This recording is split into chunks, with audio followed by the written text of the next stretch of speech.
Shalom, selamat datang di program Supranatural Dokter dengan saya Dr. Yanto Sinaga. Kita akan melihat keajaiban adalah sebagai suatu kepastian. Program ini akan membahas tentang hal-hal supranatural melalui sudut pandang firman Tuhan. Kuasa Tuhan Yesus tidak pernah berubah dan tidak lekang oleh waktu.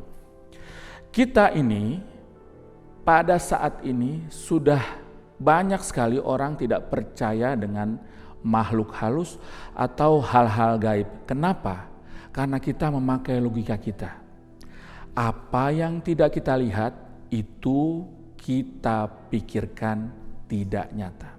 Sedangkan sebagai orang percaya pada Ibrani 11 ayat 3 diperkatakan segala sesuatu yang dapat dilihat diciptakan dari sesuatu yang tidak dilihat. Ini mengatakan bahwa alam supranatural mempengaruhi alam natural. Contohnya, kilat itu akan mendahului guntur. Dengan ini kita tahu bahwa alam supranatural mendahului alam natural. Kita sebagai gereja Tuhan harus mempersiapkan diri kita dan jemaat terhadap dimensi supranatural melalui kebenaran firman Tuhan itu sendiri. Kenapa? Supaya kita tidak dijebak oleh ilusi dunia dan kita bisa berjalan dari kemenangan menuju kemenangan dan kita berjalan dari iman menuju iman. Pada episode lalu saudara-saudara, kita belajar tentang tanda dan gejala serangan setan. Pada saat ini kita akan belajar senjata kemenangan untuk mengalahkan serangan setan itu. Apa saja senjata yang diberikan oleh Tuhan untuk kita masuk dalam peperangan dan mengalahkan kuasa gelap itu? Yang pertama adalah darah Yesus. Pada Wahyu 12 ayat 11 diperkatakan dengan darah anak domba dan kesaksian kita akan mengalahkan iblis dan kuasanya dihancurkan. Betapa luar biasanya kuasa darah Tuhan Yesus. Kita perkatakan dalam kesaksian kita, di dalam hidup kita. Di dalam kuasa darah Tuhan Yesus, maka kalahkan semua kutuk, menghapus semua dosa, dan akan menyembuhkan semua sakit penyakit. Saudara-saudara, kita mempunyai otoritas di dalam perkataan kita. Untuk itu kita harus mengaktifkan darah Tuhan Yesus melalui perkataan kita, yaitu pada saat kita menyaksikan bahwa rumah kita telah dibungkus oleh darah Tuhan Yesus, maka darah Tuhan Yesus itu adalah tembok perlindungan di dalam rumah kita. Pada saat kita menyaksikan bahwa darah Tuhan Yesus itu yang menyembuhkan kita, maka sakit penyakit tidak ada kuasanya lagi. Oleh sebab itu, mulai hari ini saksikan kuasa dari darah Tuhan Yesus itu sendiri pada rumahmu, pada hidupmu, pada keuanganmu, juga pada seluruh area hidupmu, dan kita akan menyaksikan pekerjaan iblis akan dihancurkan. Yang kedua, saudara-saudara, adalah firman. Pada mulanya adalah firman. Firman itu bersama dengan Allah dan firman itu adalah Allah. Di mana ada firman, maka ada kuasanya, ada kehadirannya, ada perbuatan-perbuatannya, dan firman itu adalah Allah itu sendiri. Firman yang keluar dari mulut Allah tidak akan kembali dengan sia-sia. Kita tahu saudara-saudara, firman itu adalah pedang bermata dua. Tuhan Yesus sendiri mengalahkan pencobaan di padang gurun dengan memperkatakan firman Tuhan. Untuk kita hidup dalam kemenangan, kita harus tidak lepas dari firman Tuhan dan kita merenungkannya dan kita memperkatakannya siang dan malam sehingga hidup kita pasti akan berhasil. Bagaimanakah firman itu bekerja? Saat iblis memberikan intimidasi, kita lawan dengan kita memperkatakan firman Tuhan. Contohnya, bila iblis mengintimidasi dengan keuangan, kita perkatakan di dalam Yesus aku mempunyai hidup dan hidup dalam berkemenangan. Bila iblis mengintimidasi kita dengan kabar celaka atau kabar kematian, kita perkatakan aku tetap hidup untuk memberitakan firman Tuhan dan memberitakan perbuatan-perbuatan Tuhan. Dengan terus kita memperkatakan firman Tuhan, maka kita sedang mematahkan intimidasi dan serangan-serangan setan. Yang ketiga, saudara-saudara, pujian dan penyembahan. Pernahkah saudara membaca di Alkitab bahwa saat roh Tuhan meninggalkan Saul, maka roh jahat mengganggu dia. Dan kemudian Saul mencari dan memanggil Daud. Lalu Daud memainkan kecapi dan roh jahat itu menyingkir darinya. Dari sini kita tahu bahwa kuasa kegelapan itu dikalahkan dengan kuasa pujian penyembahan. Saya mengalami pada suatu pelayanan pelepasan, ada seseorang yang diikat dan disiksa oleh roh jahat. Lalu kami mulai berdoa dan mengusir dengan nama Tuhan Yesus, lalu orang ini bermanifestasi. Tetapi roh jahat ini tidak mau melepaskannya. Sampai kemudian kami memuji, menyembah Tuhan. Kami meninggikan Tuhan dan hadirat Tuhan begitu kuat hadir. Lalu kuasa jahat itu, roh jahat itu tersiksa, kesakitan, kemudian roh jahat itu melepaskan orang itu, saudara-saudara. Maka saudara-saudara, pujian penyembahan adalah kunci. Penuhi mulutmu, hidupmu, rumahmu dengan pujian penyembahan. Dan kita akan menikmati hadirat Tuhan. Dan hadirat Tuhan itu menjadi tembok perlindungan kita. Yang keempat, saudara, nama Tuhan.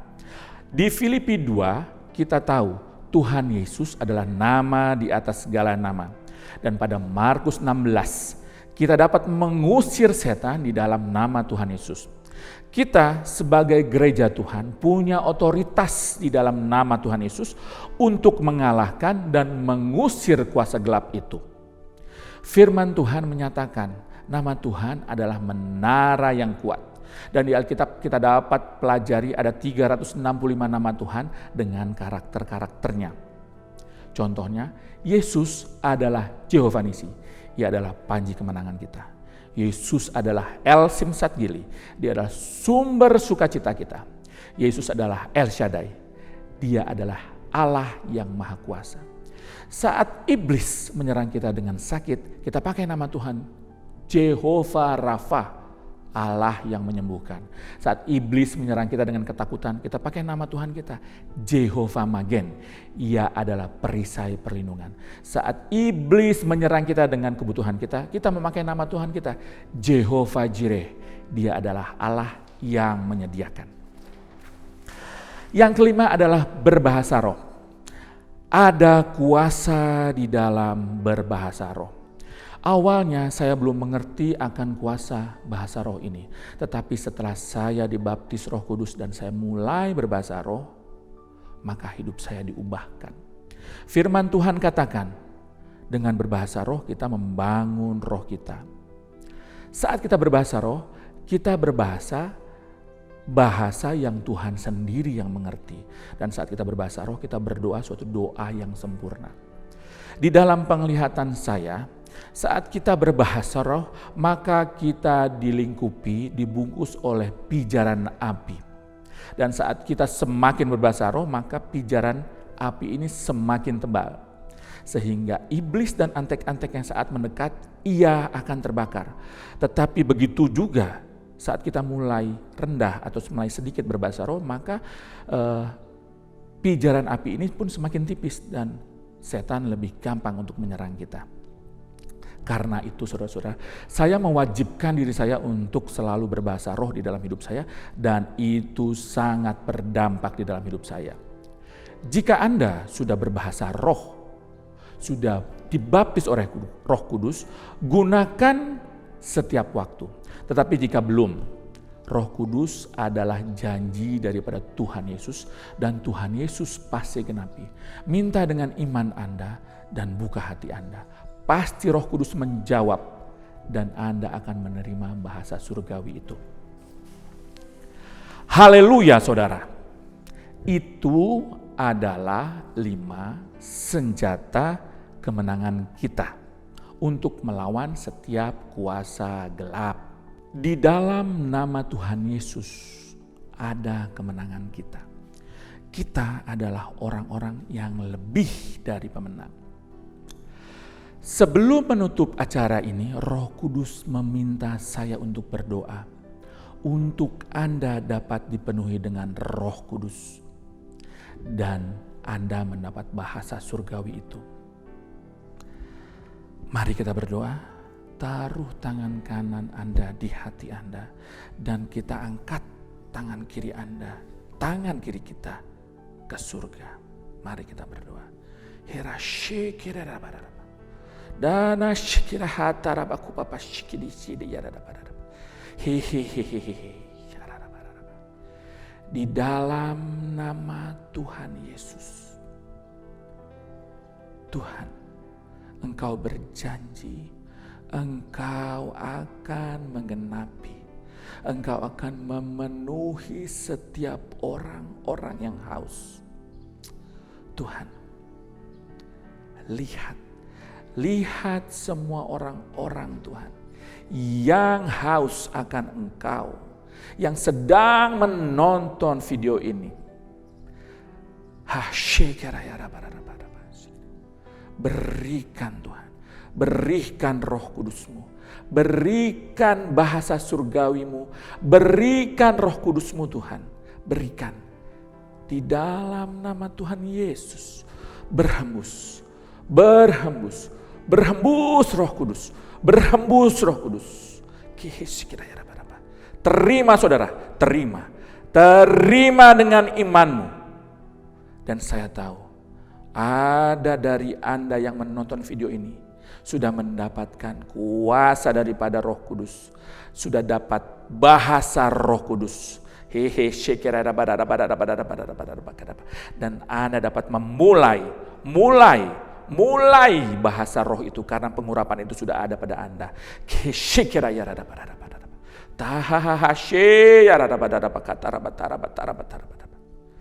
Di dalam nama Tuhan Yesus. Amin. Amin.